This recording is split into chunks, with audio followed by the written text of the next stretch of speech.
Però capisci che se io salgo in scena, faccio la patumiera, faccio il metro, faccio i fazzoletti nella stessa sequenza, con la stessa musica, come capita spesso quando si copia, e lì ho copiato. Seguendo la polemica legata a chi copia chi ha fatto scalpore, o comunque so che ha ricevuto critiche Lillo dal programma LOL, infatti lui si era tipo difeso dicendo guardate che io ho citato Mago Lioz, però prima di parlare di questa cosa magari qualcuno non sa di cosa stiamo parlando di una performance che ha fatto Lillo a LOL e te la faccio anche vedere così capiamo di quello che stiamo parlando. Io comincerei con questo numero qui.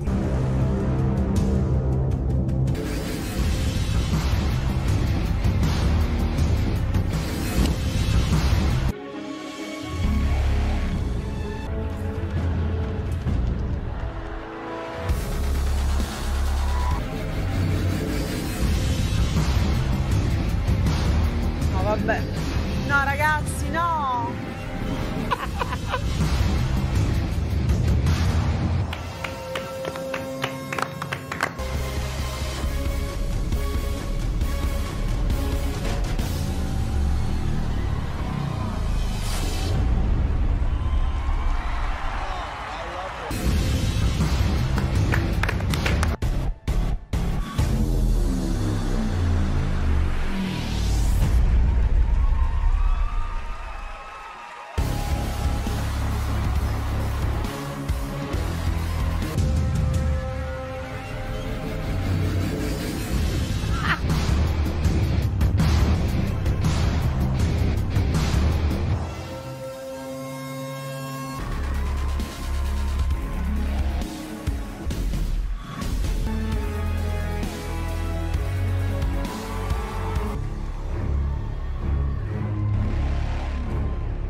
E sono un grande fan di un mago che si chiama Mago Lioz, che ha visto come faccio i suoi numeri, mi ha mandato anche un biglietto dove mi dice tu sì che sei un mio adepto. Ecco qua, tu sì che sei un mio adepto. Al di là delle critiche, comunque lui che è un comico e che non è neanche un mago si è sentito in dovere di fare questa citazione attraverso questa gag. Cosa ne pensi di questo gesto che ha fatto? Beh, che non... cioè per come è stato messo non mi sentirei di definirlo copiare plagio. Sentirei di definirlo un omaggio all'altro. Poi non so, adesso non ho visto l'altro, non so quanto, se è identico, ci sono delle differenze, non lo so. È però abbastanza uguale. L'ha citato comunque, voglio dire. È abbastanza uguale e vorrei farti una domanda legata alle citazioni o comunque al citare di chi è una determinata opera. Giustamente tu hai sempre detto non è che se adesso io faccio una routine di Vernon devo iniziare lo spettacolo dicendo questo è un gioco di Vernon. Come riuscire per chi performa magari ma bisogna sempre un po' dividere quello che è fattibile, non fattibile, legale, etico, cioè non è tutto sullo stesso piano. Poi un conto è, e lì entra l'etica anche, tolto la legalità o meno, cioè un conto è copio un gioco che comunque eticamente può essere scorretto, se non cito, se non... Un conto è copiare un numero, non è la stessa identica cosa, perché si parla di gioco o act, non è la stessa cosa. Poi attenzione, un conto è ovvio che io faccio i bussolotti di Vernon, non devo dire sto facendo un gioco di Vernon, ma soprattutto sto facendo un gioco che è stato pubblicato. E tolto l'ultimo periodo che si stanno vedendo delle cose allucinanti anche in quel senso, in quella direzione che io non riesco a capire commercialmente come possono funzionare. Cioè una volta tu acquistavi un libro e con l'acquisto del libro acquistavi in automatico i diritti per performare in qualunque situazione gli effetti contenuti in quel libro. Quindi, perché oggi ad esempio esiste anche il disclaimer iniziale. È quello che per me è assurdo, ma che senso ha? Ne parlavo, mi ha fatto notare una cosa, io non conoscevo, per esempio Aurelio Paviato mi ha fatto vedere un prodotto in vendita di una routine, è inutile che parli di che routine è, però è semplicemente l'idea di tanti autori su quel gioco messa assieme seguendo una sequenza come le 7 note che metto a formare una però è diverso, qua sono proprio sequenze, quindi tutta roba di altri, solo messa assieme creando una routine fluida, e dopo c'è il disclaimer, non lo puoi usare in televisione, non lo puoi usare dal vivo, non lo puoi usare in teatro. E cosa lo metti in vendita a fare? Cioè questo, soprattutto lì era ancora peggio. come fai a dirmi non hai diritti se sei tu il primo a fare cose di altri, no? Cioè ormai stiamo entrando veramente in un non lo so.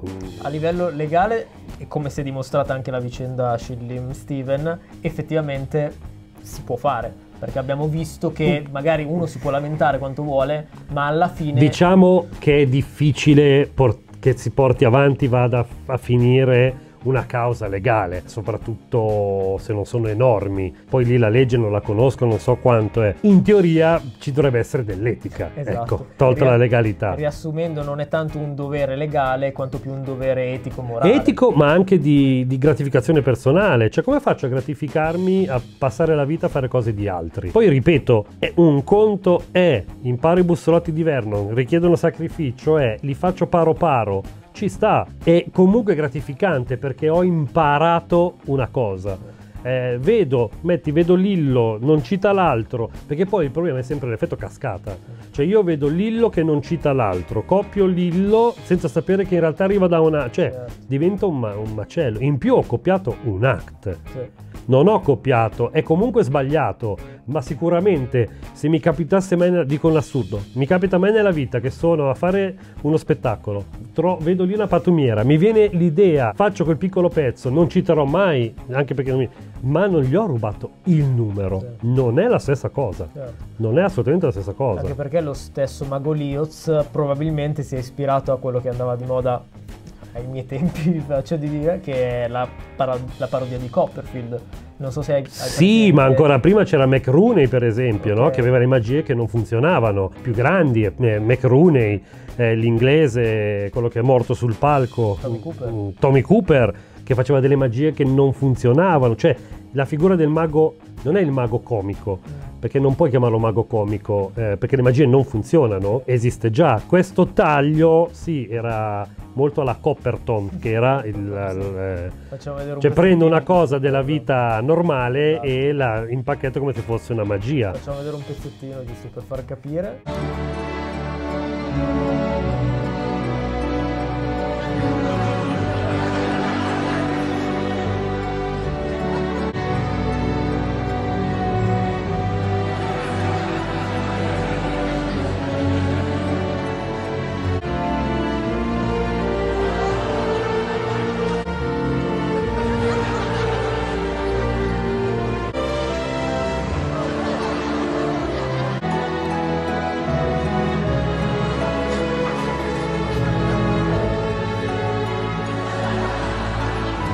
Però capisci che se io salgo in scena, faccio la patumiera, faccio il metro, faccio i fazzoletti nella stessa sequenza, con la stessa musica, come capita spesso quando si copia, e lì ho copiato. Per me non è comunque etico anche dire di chi è.